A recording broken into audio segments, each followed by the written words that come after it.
ఇలాంటి స్నేహితులు ఉండాలండి. మన గూర్చి ప్రార్థన చేసే స్నేహితుడు. నేను అడుగుతున్నాను, మీ స్నేహితుల్లో ఎవడైనా నీ గురించి డైలీ ప్రేయర్ చేస్తాడా? ప్రేయర్ చేయడు, పార్కు దగ్గర వెయిటింగ్ చేస్తాడు నీ కోసం. ప్రేయర్ చేయడు, నీ కోసం తిరగడానికి వెయిటింగ్ చేస్తాడు. బైబిల్ అంటుంది, ఒక స్నేహితుల బంధాన్ని మనకు చూపిస్తూ అంటుంది, నీ స్నేహితుడు నీ కొరకు ప్రార్థన చేస్తాడు. పౌలు ఎలా అంటాడో తెలుసా?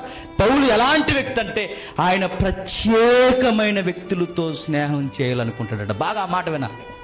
పౌలు ఎలాంటి వాడంటే ఎవరితో పడితే వాళ్ళతో స్నేహాలు చేయడట. పౌలు ఎలాంటి వాడంటే ఆయన ప్రత్యేకమైన వ్యక్తులతో స్నేహం చేయాలనుకుంటాడు. ఆయన ప్రత్యేకమైన వ్యక్తి గనక ప్రత్యేకమైన వ్యక్తులతో స్నేహం చేయాలని అనుకున్నప్పుడు ఆ వ్యక్తిని కూడా ప్రత్యేకముగా తీర్చిదిద్దడానికి కష్టపడతాడు. అదండి స్నేహం అంటే. ఆయన ప్రత్యేకమైన వ్యక్తి గనక ప్రత్యేకమైన వ్యక్తులతోనే స్నేహం చేస్తాడు గనక ఆయన ప్రత్యేకమైన వ్యక్తుల్ని ఎత్తుక్కొని వారిని ఇంకా